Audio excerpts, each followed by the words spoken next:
आज हमें पढ़ना है ट्रांसफार्मर के बारे में। तो ट्रांसफार्मर क्या करता है? ट्रांसफार्मर वह उपकरण होता है जो प्रत्यावर्ती वोल्टेज अथवा धारा के मान में परिवर्तन कर देता है। क्या कर देता है? वोल्टेज अथवा धारा के मान में परिवर्तन कर देता है। ठीक है, तो ये परिवर्तन दो प्रकार का होगा, या तो वोल्टेज बढ़ा देगा अथवा वोल्टेज घटा देगा। तो जो वोल्टेज बढ़ा देता है उसे कहते हैं उच्चाई ट्रांसफार्मर। क्या कहते हैं? उच्चाई ट्रांसफार्मर। ठीक है, और जो वोल्टेज को घटा देता है वह कहलाता है अपचाई ट्रांसफार्मर। ठीक है, तो ट्रांसफार्मर दो प्रकार के होते हैं, स्टेप अप कर दे, बढ़ा दे, और जो डाउन कर दे, वोल्टेज घटा दे तो ये कहलाता है, और बढ़ा दे तो ये। इसके कितने भाग होते हैं? 3 भाग होते हैं। इसमें क्या होता है? प्राथमिक कुंडली होती है जिसमें वोल्टेज करंट लगाते हैं, ठीक है, जिसके मान में परिवर्तन करना है। द्वितीयक जहाँ प्राप्त करते हैं, इसलिए अन्योन प्रेरण के सिद्धांत पे कार्य करता है। एक में वोल्टेज लगाएंगे, दूसरे में अन्योन प्रेरण के कारण प्राप्त करेंगे। ठीक है, और यह कॉइल का इस पर लपेटी जाती हैं आयताकार या एल्यूमिनियम के क्रोड पर, ठीक है, जैसे कोर कहते हैं। इसके 3 भाग होते हैं। यह कौन से सिद्धांत पे कार्य करता है? सिद्धांत इसका क्या है? अन्योन प्रेरण। सिद्धांत कौन सा है? अन्योन्य प्रेरण। ठीक है, म्यूचुअल इंडक्शन अन्योन प्रेरण के सिद्धांत पे कार्य करता है। तो अन्योन प्रेरण के लिए कौन सा नियम लगता है? फैराडे का विद्युत चुम्बकीय प्रेरण संबंध नहीं, फैराडे का विद्युत चुम्बकीय प्रेरण संबंधी नियम लगेगा सिद्धांत सूत्र बनाने में। तो होता क्या है नियम? इन्होंने ये बताया था, चुंबकीय फ्लक्स में परिवर्तन से प्रेरित विद्युत वाहक बल उत्पन्न हो जाता है, जो चुंबकीय फ्लक्स में परिवर्तन की दर के समानुपाती होता है, विपरीत दिशा में। ठीक है, और इसी से क्या बनाते हैं? E बराबर -d∅/dt। चुंबकीय फ्लक्स है, समय के साथ साथ परिवर्तन, और ये प्रेरित विद्युत वाहक बल उत्पन्न हो जाता है, वो माना E है। यदि कॉइल में फेरों की संख्या यदि n है तो n से गुणा कर देंगे। ठीक है, यहाँ एक कॉइल थी तो 1 था, 2 है तो 2, यदि n फेरे हैं तो n गुना हो जाएगा। ये वाला नियम हम लगाएंगे। तो हमें करना क्या है? प्राथमिक कुंडली में प्रेरित धारा, प्राथमिक कुंडली है जो, ठीक है, कुंडली में I धारा प्रवाहित करते हैं, जिससे प्राथमिक कुंडली के चुंबकीय फ्लक्स में परिवर्तन होता है और स्वप्रेरण की घटना हो जाती है। I धारा प्रत्यावर्ती प्रवाहित करने से स्वप्रेरण होगा, स्वप्रेरण की घटना हो जाएगी और प्रेरित विद्युत वाहक बल उत्पन्न हो जाएगा। माना कि प्राथमिक कुंडली में प्रेरित विद्युत वाहक बल EP से प्रदर्शित कर रहे इतना, और फेरों की संख्या यदि इसमें NP है तो NP यहाँ आ जाएगा, और d∅/dt होता ही है। ठीक है, माइनस लेंज ने बताया था ये फ्लक्स के विपरीत दिशा में उत्पन्न होता है प्रेरित विद्युत वाहक बल, तो माइनस चलिए लगा है। तो प्राथमिक कुंडली का में जो प्रेरित विद्युत वाहक बल है, जो से प्रेरित विद्युत वाहक बल कितना आ गया? प्रेरित विद्युत वाहक बल EP माना तो इतना आ गया। ये समीकरण 1 बना लेंगे। ठीक है, इसी प्रकार प्राथमिक कुंडली में धारा प्रवाहित करने से, AC धारा प्रवाहित करने से चुंबकीय फ्लक्स में परिवर्तन से प्रेरित विद्युत वाहक बल उत्पन्न हो गया, प्रेरित धारा तो इतना उत्पन्न हो गया, समीकरण 1 के द्वारा प्रदर्शित किया जा रहा है। ठीक है, तो इसी प्रकार द्वितीयक कुंडली में, अब यहाँ का चुंबकीय फ्लक्स कहाँ जाएगा? द्वितीयक कुंडली में ∅, तो द्वितीयक कुंडली में चुंबकीय फ्लक्स में परिवर्तन से प्रेरित विद्युत वाहक बल उत्पन्न हो जाता है। किस वाली कुंडली में? द्वितीयक कुंडली में। तो प्राथमिक कुंडली में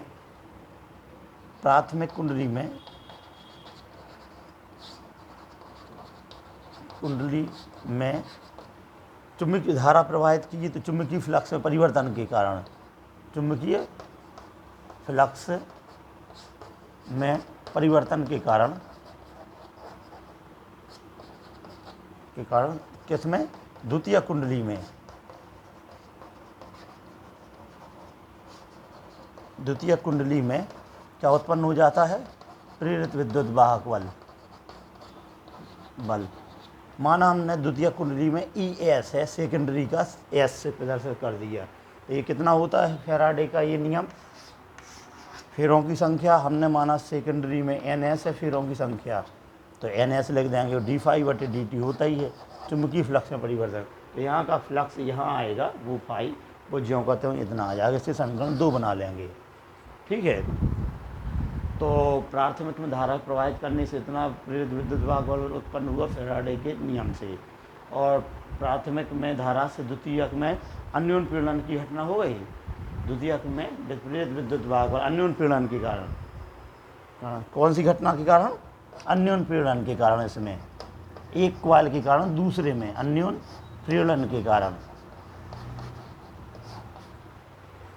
ठीक है, तो इतना उत्पन्न हो गया। तो अब क्या करना है, 2 विद्युत वाहक बल आ गए हैं,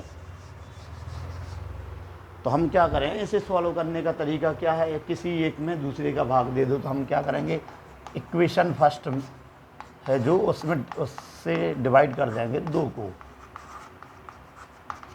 तो E P upon E S बराबर कितना आ जाएगा, minus N P D phi बटे D T upon minus N S D phi upon D T. ये 2 आ गए। समीकरण 1 से 2 और 2 का भाग दे दिया तो इतना आ गया।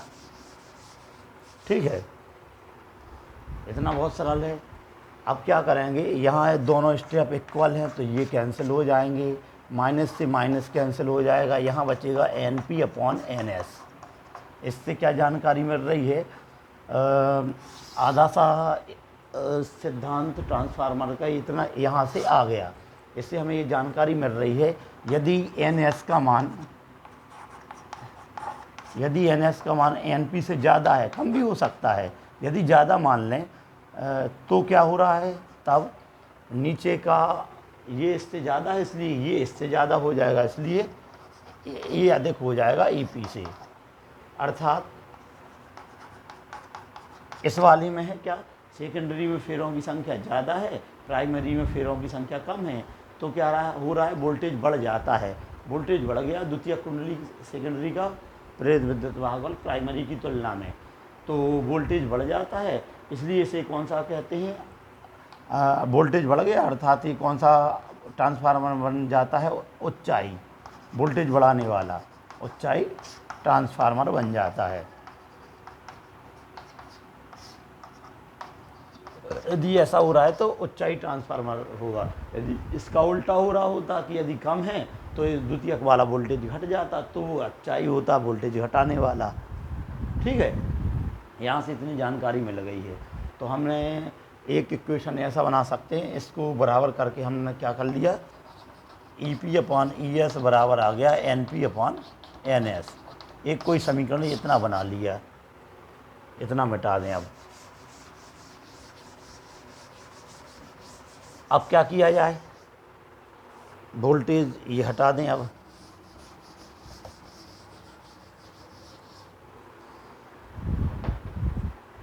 तो वोल्टेज का संबंध फेरों की संख्या से आ गया है। अब ये कहें कि करंट का संबंध क्या है, करंट और निकालने वोल्टेज से, तो हम ये जानते हैं कि शक्ति क्या होती है, विद्युत शक्ति।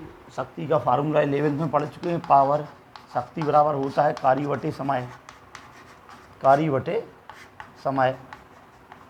ठीक है, ये होता है एकांक समय में किया गया कार्य, ये शक्ति कहलाती है। अब यहाँ शक्ति कौन सी हो रही है, विद्युत वाली, करंट के फील्ड, करंट में देखें विद्युत शक्ति।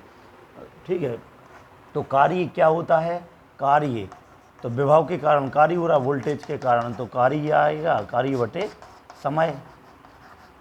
तो कार्य कितना आ जाएगा, विभव गुणित समय, विभव गुणित समय। तो कार्य बराबर हो जाएगा यहाँ विभव गुणित समय, सॉरी समय नहीं, विभव बराबर डेफिनेशन हम जानते हैं एकांक आवेश, एकांक आवेश पर किया गया कार्य विभव कहलाता है। यहाँ आवेश आ जाता है, आवेश विभव की डेफिनेशन एकांक धन आवेश को अनंत से विद्युत क्षेत्र तक लाने में किया गया कार्य। तो कार्य बराबर हो जाएगा विभव गुणित आवेश, आवेश आ जाएगा यहाँ। ठीक है, और बटे समय, इसलिए विभव, और ये क्या बन जाता है, आवेश प्रवाह की दर ये बन जाती है विद्युत धारा। क्या बन जाती है, विद्युत धारा। इसलिए शक्ति का फार्मूला V/I बन जाता है। क्या बन जाता है, वोल्टेज विभव इंटू विद्युत धारा। लेकिन हम यहाँ वोल्टेज को किससे प्रदर्शित कर रहे हैं, ई से। तो इस संकेत को अथवा क्या लिख सकते हैं, इसे V की जगह E, अथवा P बराबर EI। तो यहाँ हम V की जगह I से प्रदर्शित करेंगे। तो हम यहाँ विद्युत शक्ति निकालेंगे। विद्युत शक्ति क्या होती है, विद्युत शक्ति क्या होती है कि एकांक समय में कितनी ऊर्जा व्यय हो रही है उस परिपथ में विद्युत उपकरण द्वारा, तो वह कहलाती है विद्युत शक्ति। तो किसी विद्युत परिपथ में एकांक समय में ऊर्जा व्यय की दर को, ऊर्जा व्यय को विद्युत शक्ति कहते हैं। एकांक समय ना कहें तो कहेंगे कि ऊर्जा व्यय की दर, ऊर्जा व्यय की दर क्या कहलाती है, विद्युत शक्ति। हम शक्ति निकालना चाह रहे हैं क्योंकि वोल्टेज है, इससे करंट के फॉर्म में और आ जाएगा। वोल्टेज है ये प्रेरित विद्युत वाहक वाला वोल्टेज, उसे हम क्या कैसे बदल रहे हैं, करंट में। तो हम अब लिखेंगे, हम जानते हैं शक्ति बराबर, शक्ति का फार्मूला क्या बन जाएगा, ये P बराबर EI। P बराबर क्या जानते हैं, EI। अब अपन ये लिखेंगे। तो हम किसकी शक्ति निकाल रहे हैं, कितनी ऊर्जा व्यय हो रही, प्राथमिक कुंडली की, फिर द्वितीयक की, ये दो बार लगा देंगे। तो लगाएंगे प्राथमिक कुंडली की शक्ति। प्राथमिक कुंडली के द्वारा ऊर्जा व्यय कितनी हो रही है, कि ऊर्जा व्यय मतलब शक्ति। तो P बराबर, तो प्राथमिक कुंडली है तो P से प्रदर्शित करें, तो इसका वोल्टेज कितना है, P। माना इसमें करंट IP प्रवाहित हो रही, इसे कोई समीकरण 3 मान लें। IP क्या है, प्राथमिक कुंडली में प्रवाहित विद्युत धारा, प्राथमिक कुंडली की में AC धारा है ये, माना इतनी प्रवाहित हो रही प्राथमिक में। इसी प्रकार द्वितीयक में, इसी प्रकार द्वितीयक में, सेकेंडरी कॉइल में S में, इसमें द्वितीयक कुंडली की शक्ति कितनी हो जाएगी, कि ये कितनी ऊर्जा व्यय कर रहा है। तो सेकेंडरी को S से, द्वितीयक सेकेंडरी को इसका विद्युत वाहक वाले S से प्रदर्शित कर चुके हैं ये वाला। और इसमें यदि धारा S से शो की जाए तो ऐसा बन जाएगा, IS क्या है, द्वितीय कुंडली में प्रेरित धारा हो जाएगी, AC धारा। यदि ऐसा मान लिया जाए तो ऐसा आ जाएगा। जैसे अपन ने वोल्टेज का भाग समीकरण 1-2 बना के दिया था, ऐसे ही इसमें इसका भाग दे दें तो इसमें ये भाग दे के निकाला था। अब इसमें क्या करना है ये सुने। इसमें अपन ये मानेंगे प्राथमिक की जितनी ऊर्जा व्यय हो रही है उतनी द्वितीयक की हो रही हो, यदि यानी बहुत अच्छा ट्रांसफार्मर हो आदर्श, तब ऐसा होगा। तो हम लिख देंगे आदर्श ट्रांसफार्मर के लिए क्या होगा, आदर्श ट्रांसफार्मर मान लें, यदि आइडियल, आदर्श ट्रांसफार्मर के लिए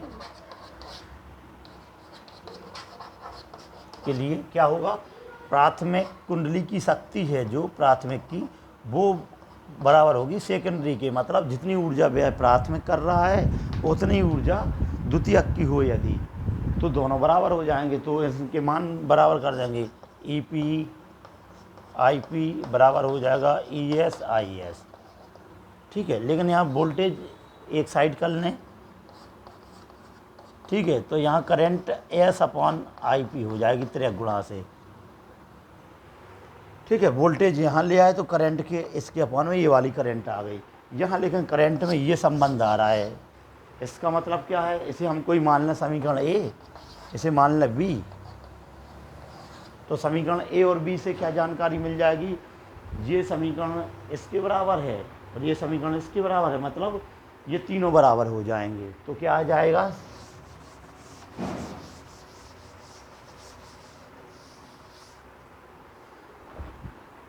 समीकरण 1 और 2 से समीकरण ए व बी से कर दो, ए व बी से, ये आ गया। और इन दोनों को कॉम्बाइन कर देंगे तो ट्रांसफार्मर का सिद्धांत बन जाएगा। E P upon E S बराबर N P upon N S, ये आ चुका था। अब यही कितने के बराबर है, I P upon I S upon M I P के। यही क्या है, ट्रांसफार्मर का सिद्धांत है। ट्रांसफार्मर का ये सिद्धांत होता है। इससे क्या जानकारी मिल रही है, ऊंचाई का तो हमने देख लिया, शर्त लगाई थी अभी कि ई एस यदि अधिक है ई पी से, या फेरों की संख्या से संबंध बनाया था। यदि द्वितीय कुंडली में फेरों की संख्या अधिक है प्राइमरी कुंडली से, तब क्या होगा, द्वितीय कुंडली का वोल्टेज बढ़ जाता है प्राथमिक से। ये अधिक है इससे तो ये अधिक इससे होगा। लेकिन क्या हो जाता है, लेकिन यहाँ उल्टा हो जाता है, ये अधिक हो जाती है आई पी, ये अधिक है तो ये अधिक है, लेकिन ये अधिक हो जाती, प्राथमिक की धारा अधिक हो जाती है, द्वितीयक की करंट कम हो जाती है। यानी कि जो वोल्टेज बढ़ा देता है ऊंचाई ट्रांसफार्मर, वो करंट को घटा देता है, क्योंकि सेकेंडरी धारा है जो सेकेंडरी कुंडली की आई एस धारा वो कम हो गई। ठीक है, तो ऊंचाई वोल्टेज, ऊंचाई ट्रांसफार्मर क्या है, ये जो वोल्टेज के मान को तो बढ़ा देता है, लेकिन कौन सी द्वितीय कुंडली की धारा बढ़ा देता है, यानी कि कुल मिला के धारा बढ़ा देता है। कि वोल्टेज यहाँ जो वोल्टेज बढ़ा देता है, लेकिन धारा के मान को छोटे का चिन्ह आ गया, मतलब घटा देता है। और ऊंचाई में ये ऐसा होना, ऊंचाई में इसका उल्टा हो जाएगा।